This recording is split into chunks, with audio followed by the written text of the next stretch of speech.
everybody. Well, this video has been a long time in the planning.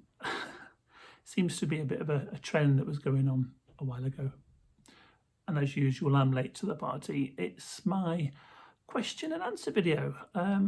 Thank you to everybody on Twitter who has sent me questions. I put 3, maybe 4 appeals out because I wasn't getting many questions, but I think I've got enough now to put something together for you all. So what I've decided to do is start off by showing you a little montage of my life so far.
Hello and welcome.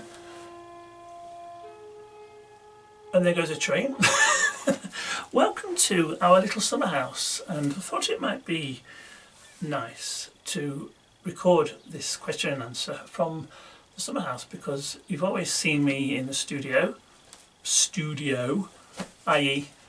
upstairs with a green screen behind me, but you've never actually had a look at anywhere else around the house. So I thought, well, let's try recording from the summer house. It's nice and quiet, it's at the end of the garden. I've locked the door, so it's just you and me. So let's crack on, shall we? Thank you for all your questions. What I've done is I've grouped them up to similar questions, so I'm not constantly repeating myself. I don't know what order I'm going to do them. Obviously that will be in the editing process, but I'm just going to go from top to bottom, answer as honestly and as truthfully as I can, and hopefully this should be a good video. So right, let's get cracking.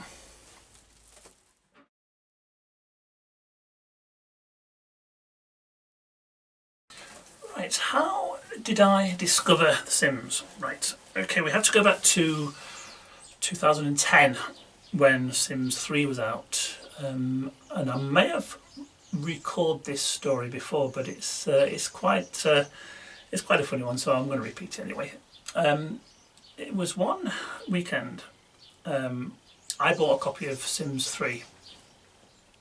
Didn't do anything with it, just left it sort of lying around.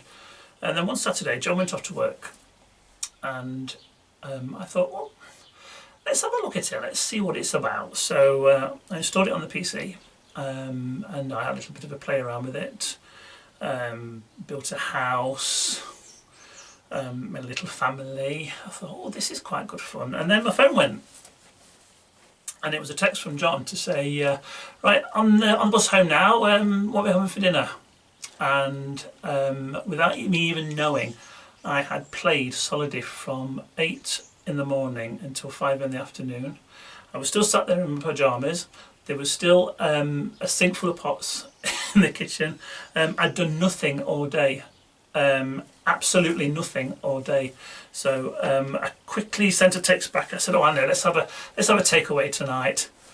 Whew, got away with that. So quickly I had to tidy up the house, wash the pots, get dressed, and that was my first introduction to Sims. Now, don't quote me on this, but I think Sims 3 was the one where you could superimpose photographs of faces on the actual Sims. Am I right there? I'm sure I didn't dream it. So at the time, I got all my friends' pictures together from, I think I might have copied them off Facebook actually, and superimposed them onto all the Sims.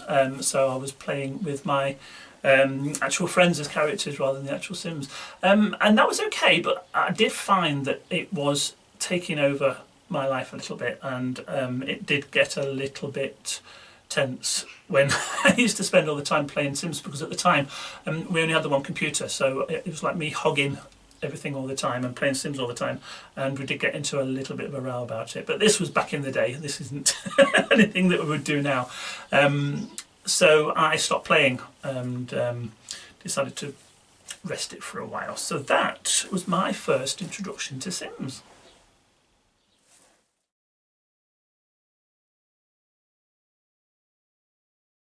Right, there's two questions in one here. What hobbies do I have apart from The Sims, and also what do I do to relax? Well, hobbies would probably be tennis, which I'm just getting back into now. I'll tell you a little bit about that. I used to play a lot of tennis when I was younger, particularly as a junior. Didn't really transfer into the senior game very well, because when things were starting to go well for me, I got quite a nasty injury to my knee, and it was basically the end of that. Now, had the same injury happened 20 years, 30 years later, it would have been a simple keyhole surgery on my knee, and I will be back playing within about 6 or 7 weeks. But this was 1986, and that kind of technology, if you like, as far as injuries were concerned, just wasn't there. So that was the end of that. So after that, I didn't play for about 10 years. Then I got back into it, started playing at a club, played league matches, which was brilliant. Really enjoyed that. And then about 8 years ago, I developed a frozen shoulder and couldn't play, and that was with me for about 2 years.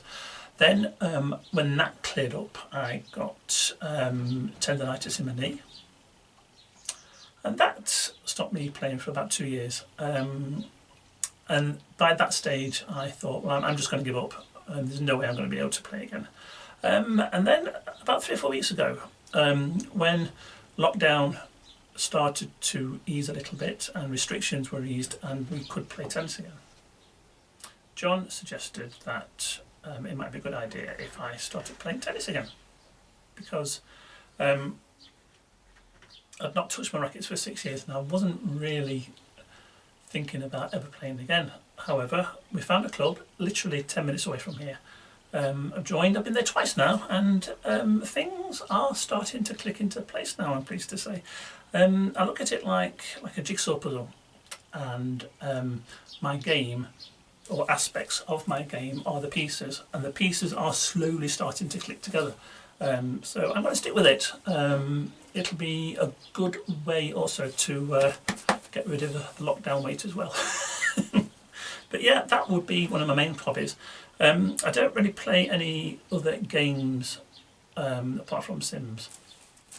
However, that has just reminded me, now I've got a Wi-Fi router down here, so hopefully this will work. I don't know if you've heard of this game. Can you see that? Tennis Clash. It's a very, very addictive game. So that has been another hobby. So again, it's tennis connected. So that is basically what my hobbies are. Now, what I do to relax, it's simple. I don't relax. I'm always doing something, whether it be working full time or preparing for my radio show, which I do on a Friday afternoon, or preparing for a video for YouTube. I'm constantly doing something, and I'm sure it's all going to catch up with me eventually. I very rarely sit and do nothing, apart from Saturday nights when we do a quiz on Zoom with our friends, which we've been doing all the way through lockdown, and will probably continue if lockdown ever eases. So yeah, relax, not really in the vocabulary, I'm afraid.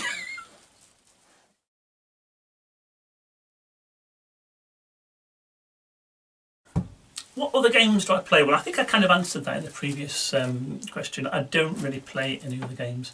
I remember a few years ago on the Xbox playing Virtua Tennis 4. Again, tennis related, you see. I'm pretty sort of one-sided when it comes to sport, and it will always have to be tennis, and that was good. But I'll tell you a story there. I do remember eventually getting a microphone and a headset to go with Virtua Tennis 4 and the Xbox. And for a while it was good because it was nice to be able to talk to the people who you were sort of playing matches against. But I do remember playing one chap who, from the sound of his voice on the microphone and what I could hear through my headset, he wasn't very old because his voice hadn't broken yet, so that's how old he was. And he was a lot higher ranked than me because you have like a ranking system in this game. And once the match had finished and I'd beaten him, he came out with a torrent of the foulest language I've ever heard. And this is from somebody who was probably about 10 or 11 years old. And it really, really unnerved me. And not only did I stop playing the game, but I just got rid of the headset as well. I thought, I don't really want to be a part of this anymore. So the Xbox went away, and I've not played since. And that was about 4 or 5 years ago.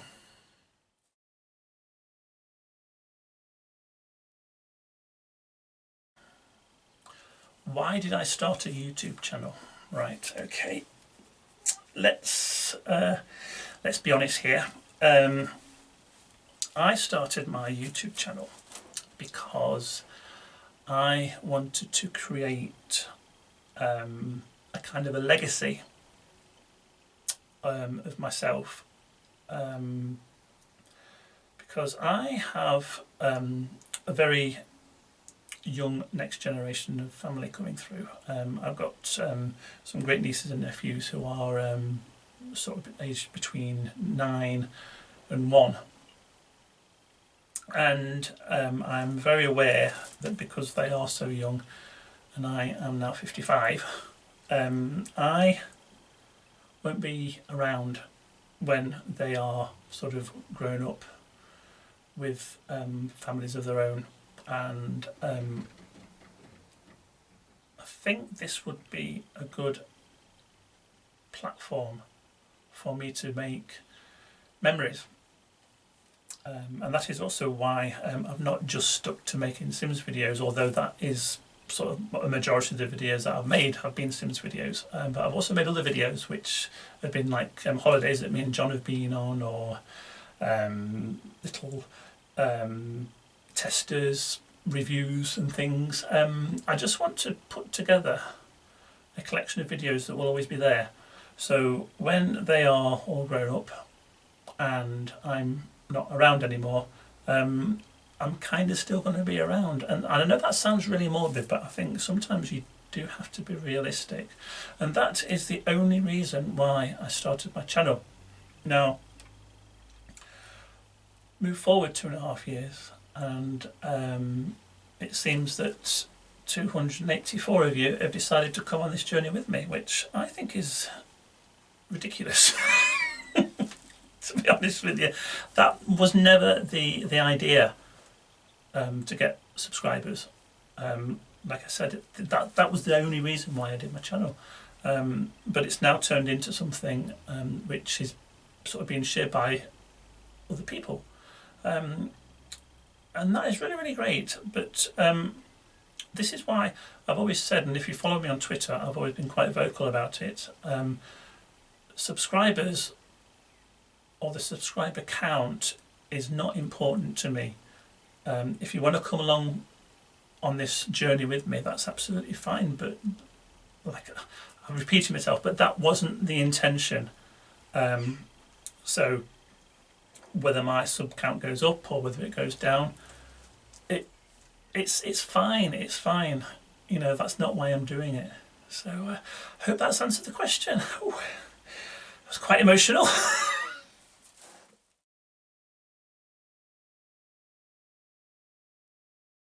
Right, what is my favourite Sims pack?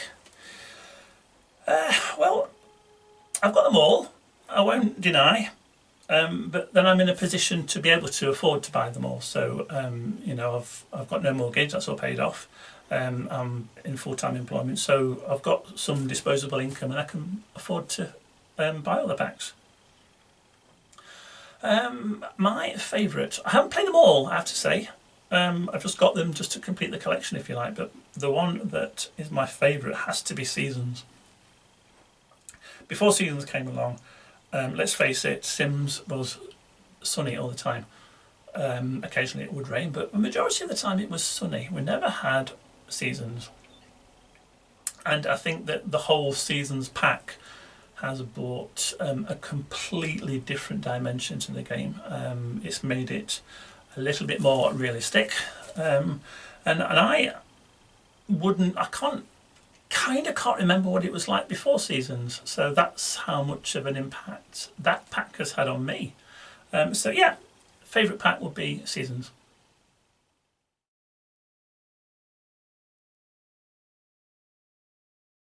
What inspired me to play The Sims? I think it was probably just an advert that I saw on TV. I liked the idea of the game. I was aware of it before, but never really sort of took it on board or anything. But I just liked the whole idea of creating an alternative universe, if you like, and sort of getting involved in what can be produced within the game. And if you look at some of the YouTubers that are out there, not so much the big ones, but the smaller ones as well, the creativity is unbelievable. And I don't inspire to be anywhere close to that. I think you make your own game within the game, and whether you consider yourself to be a great builder or not so much a great builder, that's fine. You take from the game what you want. So yeah, I think that's answered the question in a roundabout way.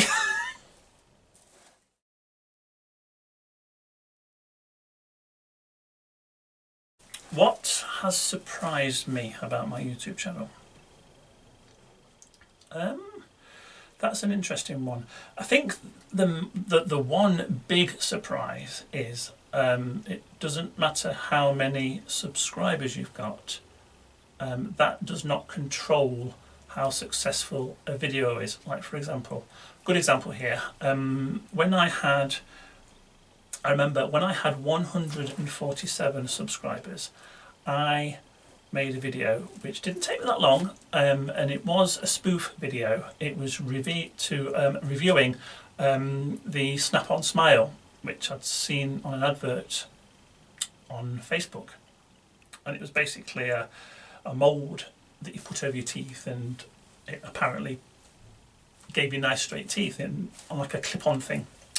So I made this spoof video of it, and to date, I haven't checked recently, but I think we're on about 7,000 views, which is insane. It's by far the most successful video, and even now it's still getting sort of 50 views a day. I did redo it because there was quite a lot of uncomfortable comments on that video because it was a bit of a spoof, but I did a genuine review of it at a much later date, and again that's doing quite well as well. And so that's probably the most surprising thing I've realised on YouTube. And also how people get involved in the things that I've been doing on there. I mean, my two proudest moments on YouTube would be my two Let's Plays, which was Newcrest Chronicles and 24 Hours with Anne. Both of which had, compared with where I was in my YouTube journey, were very successful and popular. I just wish sometimes that I'd done the two Let's Plays later on, so that they would sort of get the exposure that they kind of deserved. But they're still there, they're still sat there in a folder, so if you're curious and you want to go and have a look at them, then they're there. But yeah.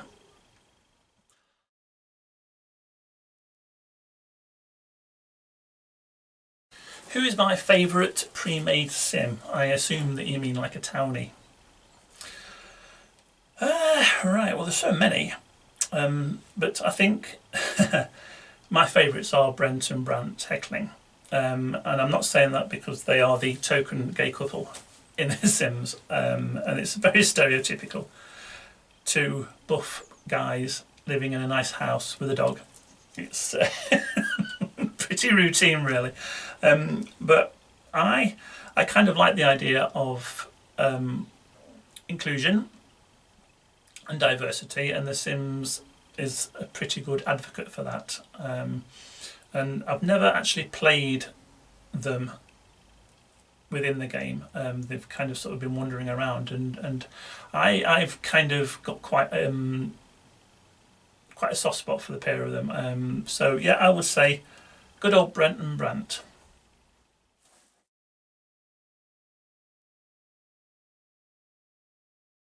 Who or what inspires me in my life? Well, there is only one person that inspires me in my life, and that will be John. I think when you've been with somebody for 22 years, they very much become a part of you. And the thing is with John is he has always supported me in whatever I want to do. Or the fads or the silly stupid ideas that I've had over the years, he's taken on board, and he's never criticised me for them, and that's why he is such an incredible guy. Even when I wanted to have a go on making YouTube videos, he actually bought me my computer so I could do it. There you go. And he doesn't understand it, and to his own admission he doesn't understand it. It's not just me saying that. He'll say of an evening, "Are you going upstairs to play with your cartoon people?" I said yes, probably yes. So that's his knowledge of The Sims, and yes, he's subscribed to my channel, and no, he doesn't watch the videos. In fact, if you look on my channel, I've got all of our holiday videos from a couple of years ago when we went on cruises, and he does play quite a major part in those videos, and everybody who's seen them says that it's such a natural, and he needs his own YouTube channel. You know, he really needs to get out there. But he will not watch himself on any of the videos at all. He hates looking at himself and hearing himself, because I don't know why, because I think he is an incredibly funny guy. But I'm not going to force him. They're there if he wants them, and he wants to have a look at them, but he doesn't want to watch them. So yes, 100% John would be my inspiration.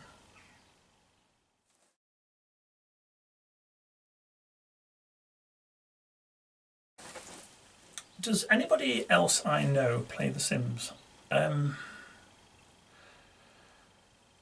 Not really, no. I have a friend in Australia called Johan. He plays The Sims. My friend Terry down in London, he plays The Sims. And one of my work colleagues down in Birmingham, Tiffany, she plays The Sims. That's it really. I don't have anybody who I could talk about The Sims face to face, and kind of know what I'm talking about. That doesn't happen. But that doesn't matter, because there's a great Sims community on Twitter that we often have pretty heavy conversations on the game, so that makes up for it. But no, in general, in real life, just those three people.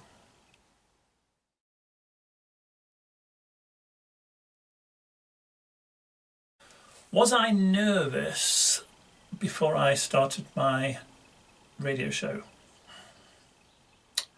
I wouldn't say nervous. Wary will probably be a more accurate thing to say.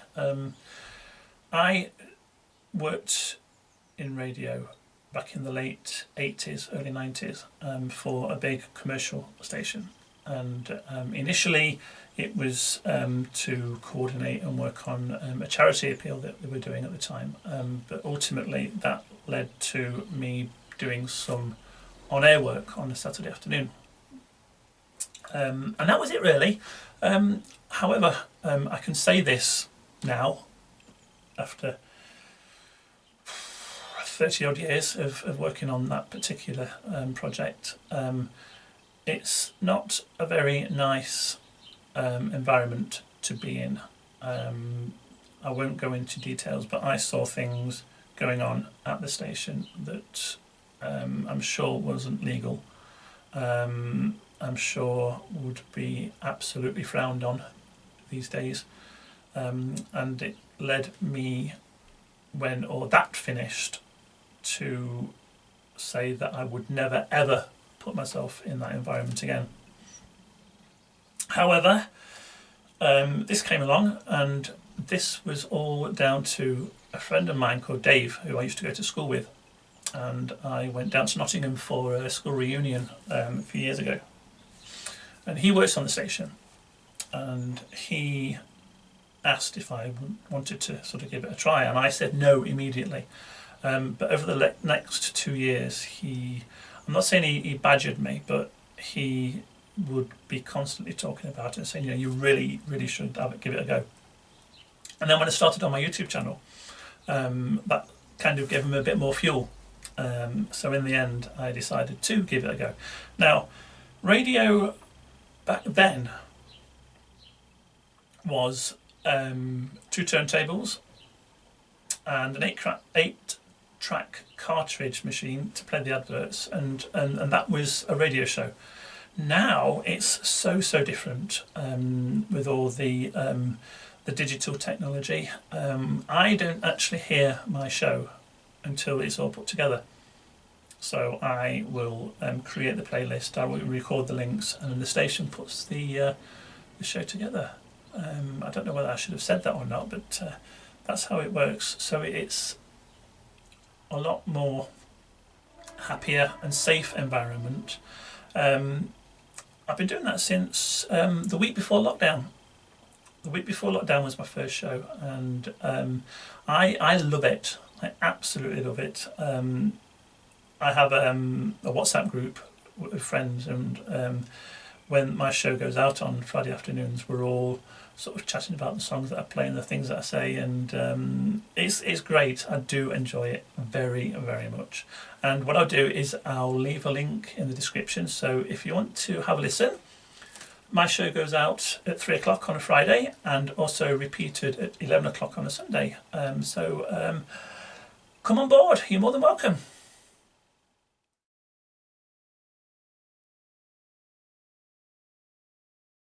What did I do before I became a content creator? I don't do a lot of socialising really, so normally before YouTube on a Saturday I would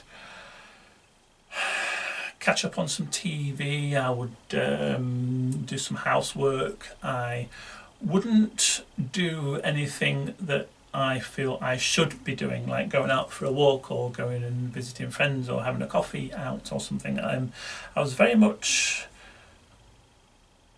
a sort of I would say a bit of a loner. I like my own space. I like my privacy. But I think since YouTube, it has opened up a lot of avenues for me in terms of the people that I have met on YouTube and also on Twitter as well. I feel like it has improved my confidence no end.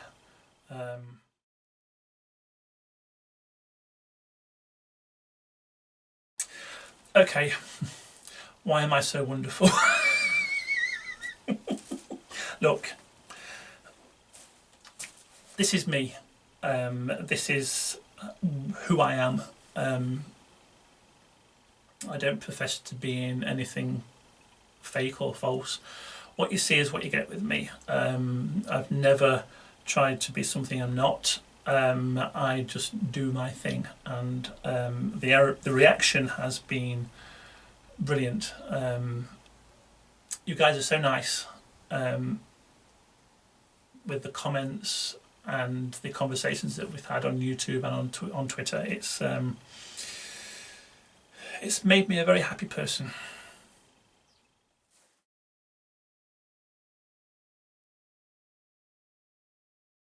Right, we're on to the final question. And it's about streaming. Would I consider streaming? Well, before I got my new computer, which I have been talking about for ages, the computer that I was using there wasn't powerful enough for me to start streaming on Twitch.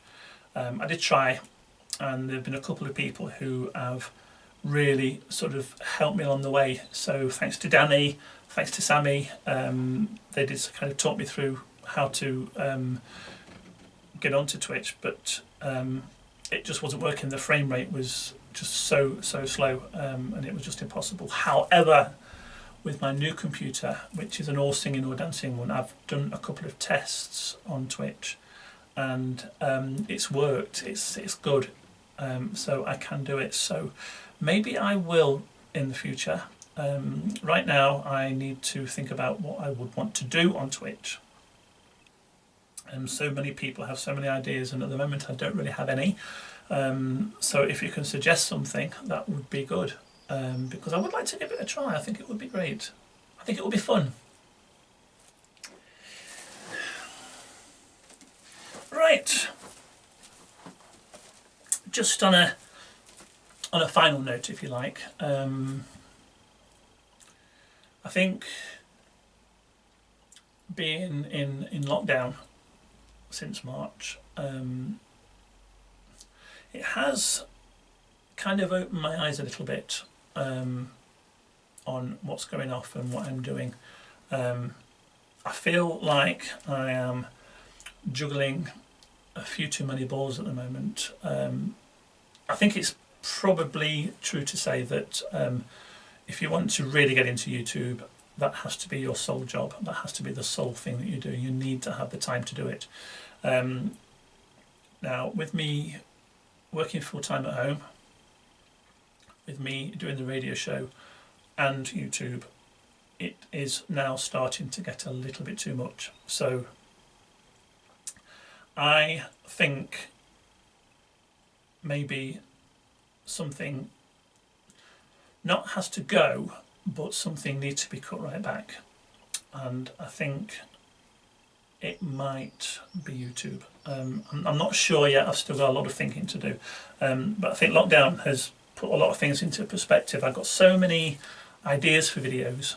In fact, we've really got it started. There's a video on there that myself and one of my best friends, Jenny, did in January, and it was a review of the peanut butter and Marmite spread.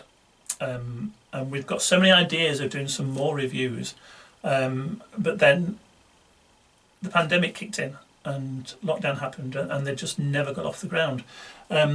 Maybe we could do them on Zoom, I don't know. It might be worth a try, but it was really something that we wanted to do together, but we can't now until all this is cleared up. It's a shame, really. But I've got to sit and think about what I'm going to do now.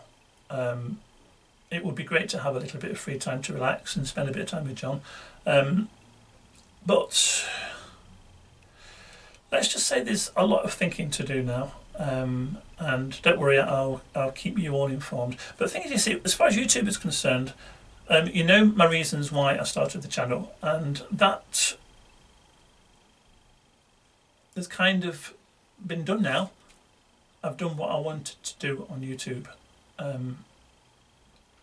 And you will know over the last sort of month or so, I've just been so dry as far as ideas are concerned.